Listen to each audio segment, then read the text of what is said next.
Assalamualaikum warahmatullahi wabarakatuh. Di sini saya Christine Windasari dari Pendidikan Biologi 2019 akan mempresentasikan materi dari filsafat pendidikan, yaitu proses hidup dan kehidupan sebagai dasar filsafat pendidikan.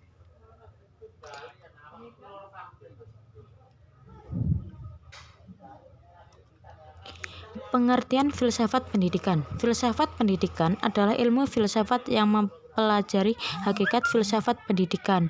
Merupakan ilmu filsafat yang mempelajari hakikat pelaksanaan dan pendidikan.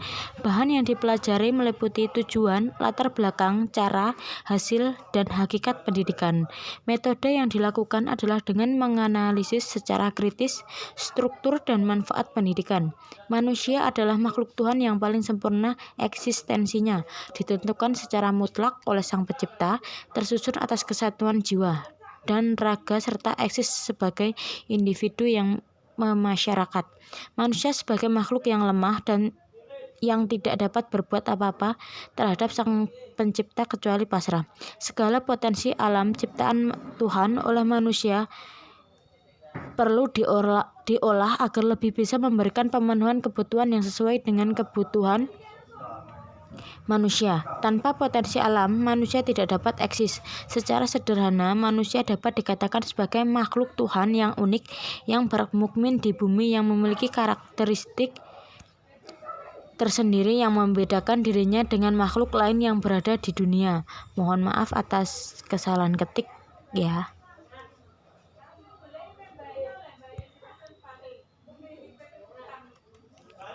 Pengertian keterkaitan antara proses pendidikan dan kehidupan. Pendidikan adalah masalah yang memerlukan perhatian khusus demi keberlangsungan hidup seseorang. Semua pengalaman yang dialami seseorang semenjak dia lahir sampai dewasa atau meninggal dapat dikatakan sebagai proses yang mengarah ke pendidikan. Pendidikan formal yang ada di sekolah sejatinya hanyalah salah satu bagian terkecil dari beberapa bagian yang harus dipenuhi dalam kehidupan. Sebab pendidikan yang sesungguhnya, yakni ketika seseorang berada di lingkungan keluarga dan masyarakat yang lebih nyata dalam mendapatkan pendidikan secara alami. Namun, hal tersebut tidak menjadikan pendidikan formal tidak serta-merta harus ditinggalkan. Ia tetap diperlukan sebagai bagian dari proses pendidikan bagi seseorang.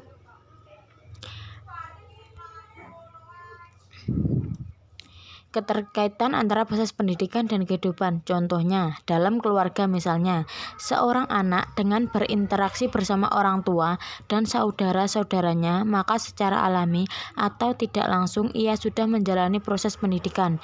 Keluarga biasanya disebut sekolah pertama bagi anak, karena lingkungan keluargalah yang paling pertama tersentuh oleh seseorang. Belum lagi ketika mereka sudah diserahi tanggung jawab mulai dari yang paling ringan, misalnya diminta untuk mengambilkan sesuatu, mengerjakan apa-apa yang diperintahkan oleh orang tua atau penghuni rumah. Semua itu adalah bentuk pendidikan yang sedang dijalani dalam lingkungan keluarga.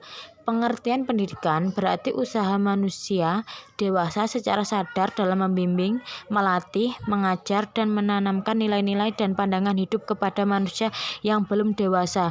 Tujuannya agar menjadi manusia dewasa, bertanggung jawab, dan mampu mandiri sesuai sifat, hakikat, dan ciri-ciri kemanusiaannya.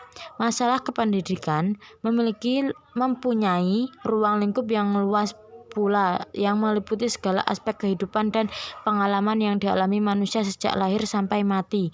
Dari uraian di atas dapat disimpulkan bahwa pendidikan sangat berkaitan erat dengan proses kehidupan manusia seumur hidup. Oleh karena itu, pendidikan mempunyai kedudukan penting yang tidak terpisahkan dari kehidupan manusia. Proses hidup manusia dan filsafat pendidikan. Manusia sebagai penghuni alam jagat ini ternyata banyak yang mengikut kepada hukum yang berlaku di alam jagat ini. Namun sebagai makhluk hidup, dia bukanlah sebagai makhluk-makhluk lain.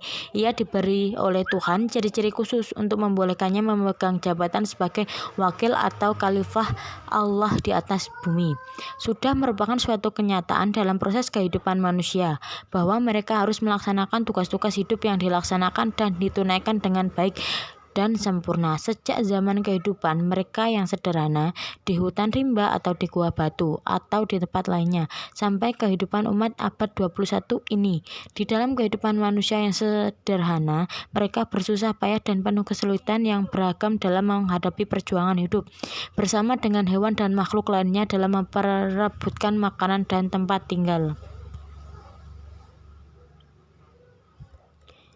Manusia sebagai makhluk hidup umumnya mempunyai ciri sebagai berikut. 1. Organ tubuhnya kompleks dan sangat khusus, terutama otak. 2. Mengadakan metabolisme atau penyusunan dan pembongkaran zat, yaitu ada zat yang masuk dan keluar. 3. Memberikan tanggapan terhadap rangsangan dari dalam dan luar. 4. Memiliki potensi untuk berkembang. 5. Tumbuh dan berkembang. 6. Berinteraksi dengan lingkungan. 7. Bergerak. Hubungan antara filsafat, manusia, dan pendidikan. 1. Kedudukan filsafat dalam ilmu pengetahuan. Filsafat adalah induk dari ilmu pengetahuan, mater scientiarum, yang melahirkan banyak ilmu pengetahuan yang membahas sesuai dengan apa yang telah dikaji dan diteliti di dalamnya.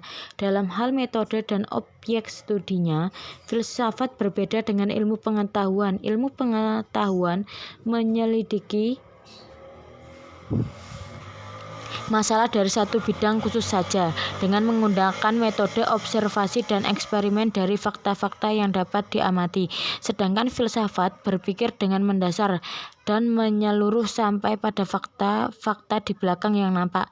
Dalam ilmu pengetahuan, filsafat mempunyai kedudukan sentral, asal atau pokok, karena filsafatlah yang mula-mula merupakan satu-satunya usaha manusia di bidang kerohanian untuk mencapai kebenaran atau pengetahuan. Kemudian lambat laun beberapa ilmu pengetahuan itu melepaskan diri dari filsafat. Akan tetapi tidaklah berarti ilmu itu sama sekali tidak membutuhkan bantuan dari filsafat. 2. Kedudukan filsafat bagi kehidupan manusia. Kedudukan filsafat dalam kehidupan manusia yaitu memberikan pengertian dan kesadaran kepada manusia akan arti pengetahuan tentang kenyataan yang diberikan oleh filsafat. Berdasarkan hasil kenyataan, maka filsafat memberikan pedoman hidup kepada manusia. Pedoman itu mengenai sesuatu yang berada di sekitar manusia itu sendiri, seperti kedudukan dalam hubungannya dengan yang lainnya. Kita juga mengetahui bahwa alat-alat kewajiban manusia dalam berpikir dan bertindak melalui dengan akal, rasa, dan kehendak. Dengan akal, filsafat memberikan pedoman hidup untuk berpikir guna memperoleh pengetahuan. Contohnya, ketika kita mendapatkan tugas atau apapun, kita pasti menggunakan akal kita untuk berpikir untuk mendapatkan tugas tersebut, dan dengan bantuan buku terutama. Dengan rasa dan kehendak, maka filsafat memberikan pedoman tentang kesusilaan mengenai baik dan buruknya. Dengan demikian, antara filsafat, manusia, dan pendidikan memiliki hubungan yang sangat erat, karena manusia dilahirkan sebagai bayi yang tidak berbuat apa-apa tanpa bantuan lingkungan. Karena menurut John Locke, bahwa manusia ibarat kertas putih yang masih bersih tanpa coretan, dan dalam masa tertentu, kertas putih itu sedikit demi sedikit terdapat goresan-goresan seiring perkembangannya melalui proses-proses tertentu. Artinya, manusia sejak dilahirkan memiliki potensi yang perlu dikembangkan melalui proses pendidikan. Fungsi filsafat bagi manusia. Dengan berfilsafat, maka akan lebih menjadi manusia, lebih membangun dan mendidik dirinya sendiri. Artinya, dengan kita mempunyai filsafat, kita akan menjadi manusia yang lebih mandiri, dapat berguna bagi orang lain karena kita mempunyai filsafat di dalam diri kita sebagai manusia. 2. Dari pelajaran filsafat diharapkan setiap manusia dapat berpikir tentang dirinya sendiri. 3. Memberi dasar-dasar pengetahuan kita, memberi tatapan atau pandangan yang sintetis sehingga semua pengetahuan termasuk dalam kesatuan. 4. Agar hidup dipimpin oleh pengetahuan. Hal ini karena mengetahui kebenaran yang terdasar berarti tahu dasar hidup. Kita perlu adanya pengetahuan, karena dengan adanya pengetahuan kita akan mengetahui segala sesuatu yang mendasar. karena itu menjadi dasar-dasar dari hidup kita itu sendiri. 5. Memiliki kepentingan yang istimewa. Hal ini karena filsafat memberi dasar-dasar ilmu pengetahuan yang lainnya tetap tentang manusia, misalnya sosiologi, ilmu mendidik, ilmu jiwa, dan lain sebagainya. Tujuan filsafat pendidikan. Filsafat pendidikan memiliki tujuan diantaranya sebagai berikut. 1.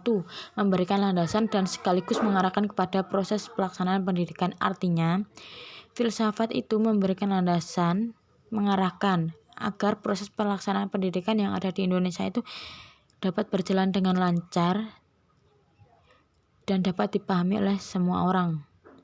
2. Membantu memperjelas tujuan-tujuan pendidikan. 3. Melaksanakan kritik dan koreksi terhadap pelaksanaan tersebut. Di dalam pelaksanaan pendidikan juga terdapat kritik dan koreksi, tapi juga harus menggunakan filsafat. Maksudnya yaitu kritik dan koreksi tersebut harus jelas dan mempunyai arah yang jelas untuk melaksanakan kritik tersebut atau koreksi tersebut. 4. Melakukan evaluasi. Demikian presentasi dari saya tentang proses hidup dan kehidupan yang mendasar dari filsafat pendidikan. Kurang lebihnya saya mohon maaf, dan jika ada pertanyaan bisa disampaikan. Terima kasih. Wassalamualaikum warahmatullahi wabarakatuh.